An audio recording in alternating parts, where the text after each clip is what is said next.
Olá, que bom que estamos de volta ao nosso programa Nisto Cremos, as grandes verdades da Bíblia.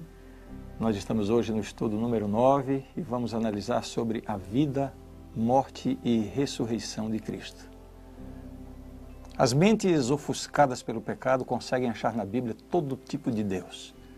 Uns acham um Deus vingativo e violento, outros acham um Deus apático que abandonou a humanidade porque se rebelou. Tem ainda os que encontram um Deus irado no Velho Testamento, que tem um filho amorável no Novo Testamento.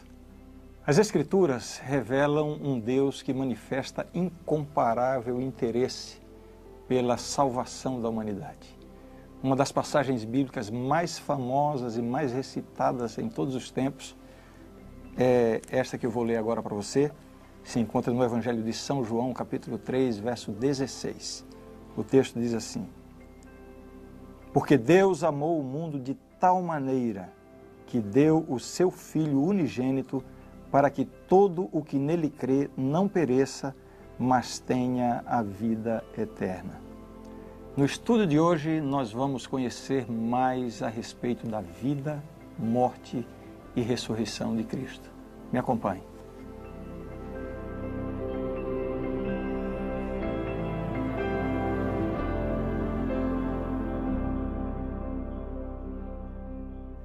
A Bíblia revela que Jesus é o Cordeiro que foi morto desde a fundação do mundo. Veja só esse texto. E adorá-la-ão todos os que habitam sobre a terra, aqueles cujos nomes não foram escritos no livro da vida do Cordeiro, que foi morto desde a fundação do mundo. Quando Adão e Eva pecaram, Deus tomou a iniciativa de procurá-los com uma oferta de salvação. O texto bíblico diz assim: Porei inimizade entre ti e a mulher, entre a tua descendência e o seu descendente. Este te ferirá a cabeça e tu lhe ferirás o calcanhar. Aqui está a primeira grande promessa do Evangelho, já lá no livro de Gênesis. Deus prometendo um descendente da mulher que feriria a cabeça da serpente, do diabo, aquele que trouxe o pecado para a existência humana.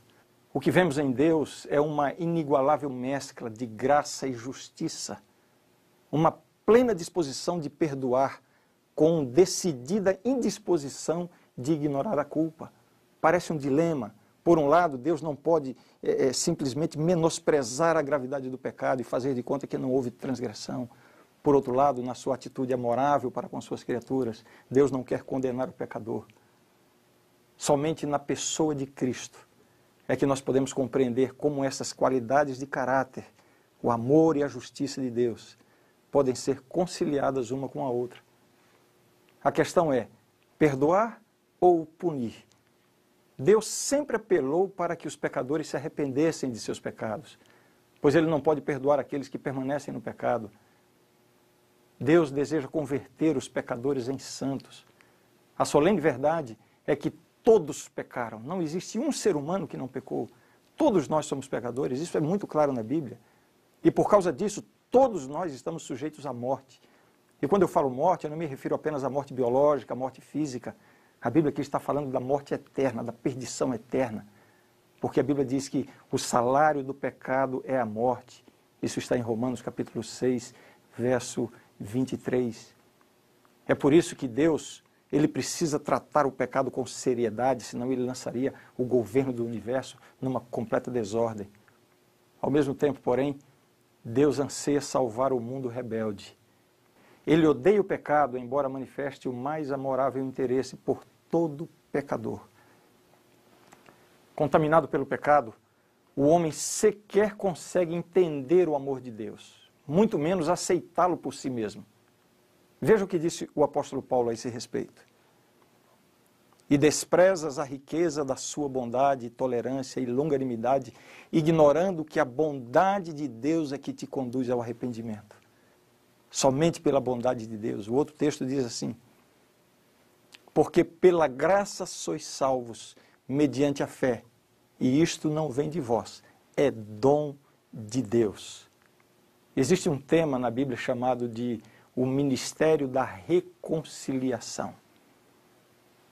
2 Coríntios capítulo 5, 19 nos apresenta da seguinte forma: a saber, que Deus estava em Cristo reconciliando consigo o mundo, não imputando aos homens as suas transgressões, e nos confiou a palavra da reconciliação. O processo de reconciliação tem sido associado com o termo expiação.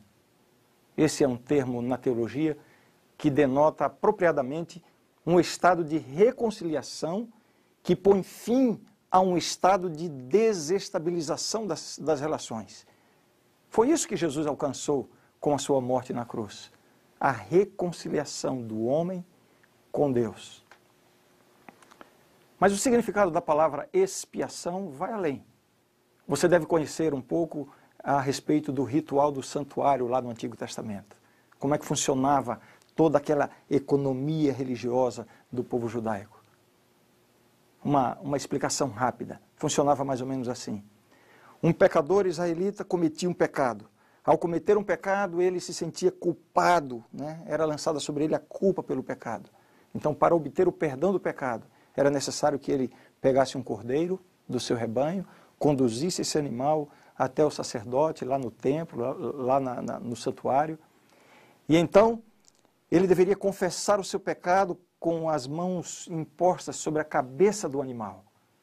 Nisso havia um simbolismo, ele estava simbolicamente transferindo o seu pecado para o animal. Em seguida, ele precisava matar o animal. Vejam que coisa dramática. O pecador tinha que sentir que uma vítima inocente, que não tinha nada a ver com o pecado dele, estava ali recebendo o pecado dele e morrendo por isso. Em seguida, o sacerdote pegava um pouco do sangue desse animal, levava para dentro do santuário e aspergia o sangue lá dentro. Então, vemos nesse cerimonial duas dimensões do ministério de Cristo. Todo esse cerimonial simbólico. É claro que o perdão alcançado não era por causa da morte do cordeiro. Aquele animal não tinha mérito nenhum para conferir perdão ao pecador. Era um gesto simbólico, né? E como eu disse, esse gesto apresenta as duas dimensões do ministério de Cristo. A primeira, simbolizada pelo animal que era morto, o que simbolizava a morte de Cristo como pagamento pelos nossos pecados. A segunda era a ação do sacerdote conduzindo o sangue até o santuário, símbolo da atividade intercessora de Cristo no santuário celestial em favor do pecador. Hoje nós vamos tratar da expiação mediante a morte de Cristo. Sobre a sua obra de intercessão, nós veremos mais adiante na lição número 23. A morte de Cristo na cruz foi a forma que Deus encontrou para garantir perdão ao pecador arrependido e, ao mesmo tempo, cumprir as exigências de sua eterna lei. Dessa perspectiva, a morte de Cristo foi uma necessidade. E entenda bem, uma necessidade, primeiramente de Deus e depois do pecador. A morte de Cristo, Deus precisava dela. Precisando Deus executar o juízo sobre o pecado e o pecador, o seu Filho assumiu o nosso lugar, o lugar do pecador. E o pecador precisava da morte de Cristo. Não há outra forma de receber o perdão de Deus a não ser aceitando a morte de Cristo como pagamento pelos nossos pecados. Quem não estiver disposto a isso, continua sujeito à ira e à condenação de Deus. Vejam o que diz o texto bíblico. Por isso, quem crê no Filho tem a vida eterna. O que, todavia, se mantém rebelde contra o Filho, não verá a vida, mas sobre ele permanece a ira de Deus. São João, capítulo 3, verso 36. Quais são os efeitos da morte de Cristo? Através de Cristo, a ira de Deus é desviada do homem e dirigida contra si próprio, porque Jesus é Deus, é o Filho de Deus. Deus aceitou a Cristo como representante do homem e divino substituto que recebeu a condenação pelo pecado. Através do sacrifício de Cristo, o pecado é expiado ou remido. O pecador experimenta perdão, remoção da culpa pessoal e purificação do pecado. Por intermédio de sua morte, Cristo rompeu o domínio do pecado, extinguiu a escravidão espiritual e removeu a condenação e a maldição da lei e ainda tornou disponível aos pecadores arrependidos a vida eterna. A humanidade passa a ser novamente propriedade de Deus. Assim, fica claro que Jesus morreu por causa dos nossos pecados. É isso que nos ensina a Bíblia. Isaías, o profeta Isaías, nessa passagem belíssima das Escrituras, que é o capítulo 53 do profeta Isaías, ele diz assim: mas ele foi traspassado pelas nossas transgressões e moído pelas nossas iniquidades. O castigo que nos traz a paz estava sobre ele, e pelas suas pisaduras fomos sarados. Todos nós andávamos desgarrados como ovelhas, cada um se desviava pelo caminho, mas o Senhor fez cair sobre ele a iniquidade de nós todos. Que passagem maravilhosa, que passagem extraordinária, que revela exatamente o que Jesus veio fazer aqui. O que Jesus fez na sua vida e na sua morte na cruz, e que foi simbolizado no Antigo Testamento por todo o ritual do santuário. No ritual do santuário, o pecado era transferido para o cordeiro, para o animal. Após a morte do animal, o sacerdote pegava um pouco do sangue e o aplicava ao santuário para que o perdão pudesse ser concedido. Bem, agora que entendemos um pouco mais a respeito da morte de Cristo, sua necessidade, Deus precisava dela, o pecador precisava dela, seus efeitos e sua causa, vamos ver um pouco agora sobre o que a Bíblia fala a respeito da vida de Jesus. Jesus viveu uma vida santa. E quando nos submetemos a Ele, nossa mente se torna uma com a mente dele. Os nossos pensamentos são levados, como a Bíblia diz, cativos a Ele. E vivemos assim a sua vida. Quando nos apresentamos a Deus em contrição, Ele não vê as impurezas do nosso coração, e sim a pureza formada pela perfeita obediência de Cristo à santa lei de Deus. A mera crença na cruz não é suficiente. Necessitamos também da vida perfeita de Cristo, do seu caráter de justiça. A sua morte só serviu como pagamento pelos pecados da humanidade porque a sua vida foi de perfeita obediência.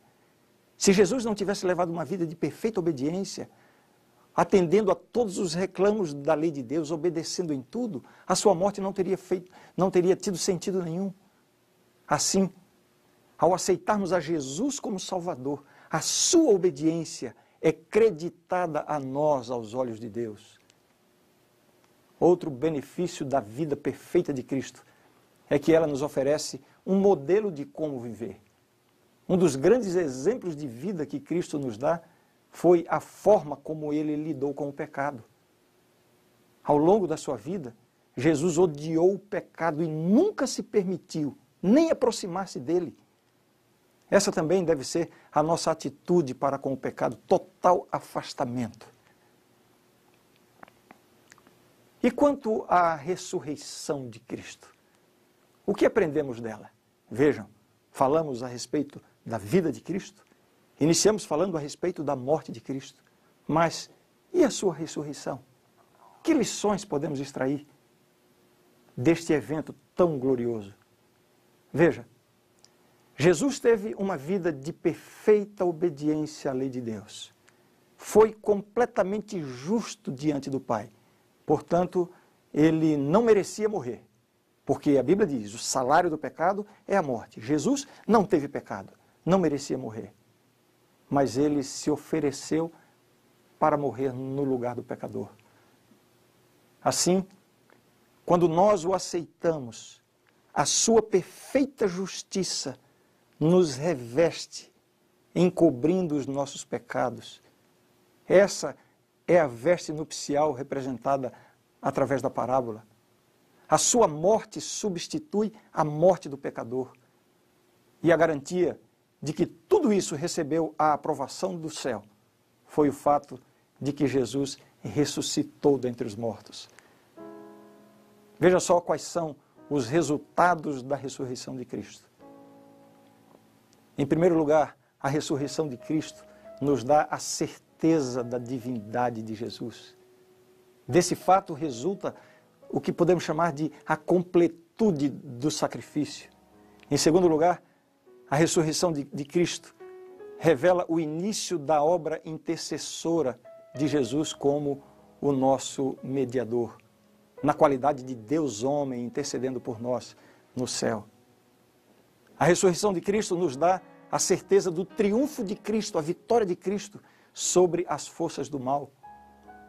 A ressurreição de Cristo promove erguimento do cristianismo acima de qualquer outra religião, acima do judaísmo e das religiões pagãs do mundo mediterrâneo e de todas as outras.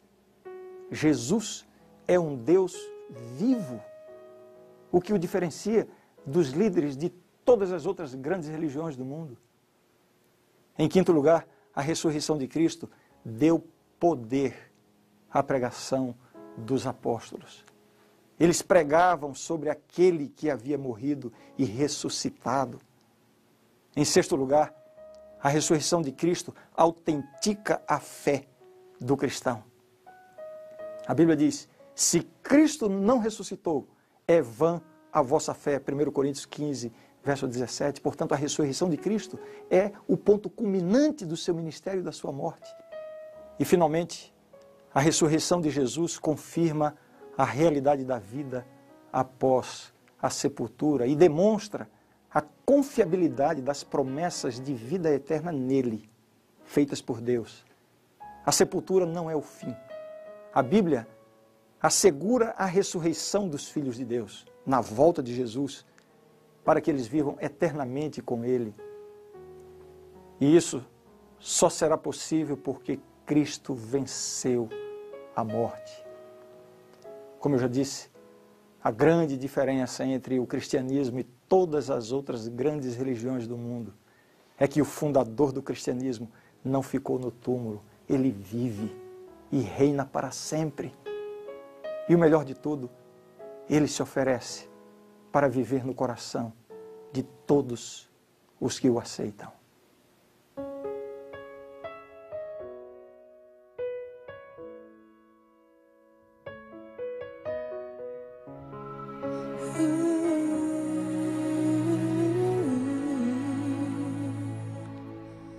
Imagine quanta dor Jesus passou. Imagine o seu rosto e seu olhar. Veja os cravos em suas mãos e em seus pés. Açoitado ele foi, rejeitado ele foi, e ele era um rei, coroado foi, mas a coroa era de espinhos. Foi por amor, foi por amor que Jesus se entregou, que seu sangue jorrou. Foi por você, foi por você que ele o preço pagou e por amor nos salvou.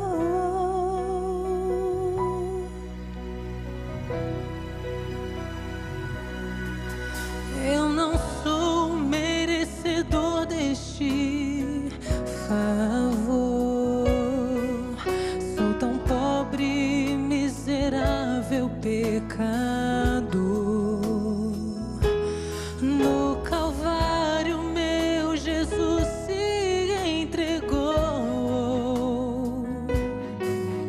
o Cordeiro de Deus, o Filho de Deus, e sobre si levou toda a culpa e dor. Por suas feridas ele nos salvou. Foi por amor, foi por amor que Jesus se que seu sangue jorrou. Foi por você, foi por você que ele o preço pagou e por amor nos salvou. Sacrifício se fez,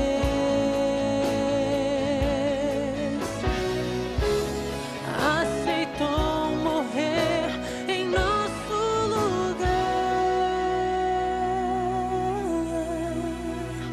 Foi por amor, foi por amor e foi por você.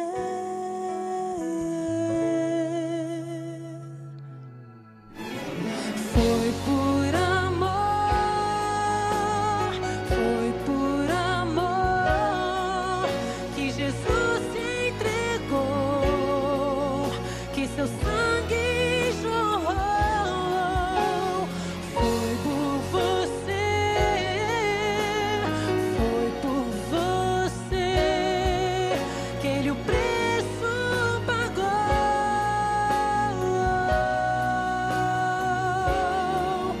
Por amor nos salvou.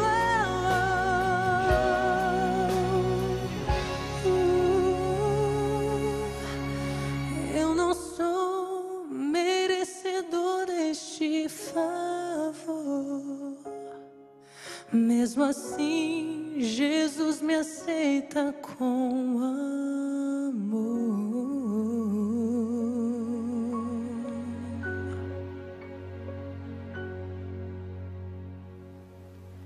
A grande verdade do estudo de hoje é esta.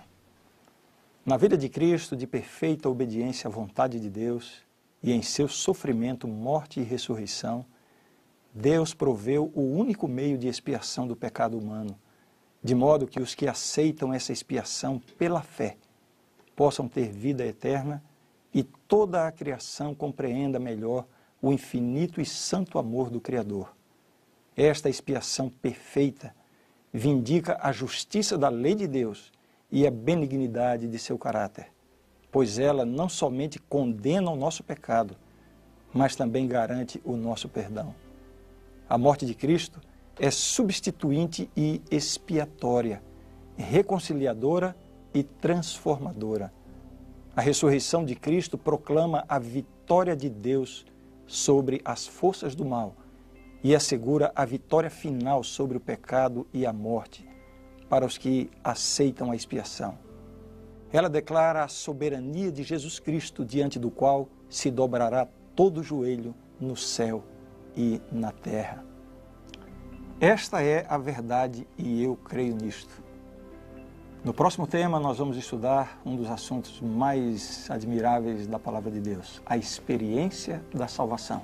Espero vê-lo nesta oportunidade.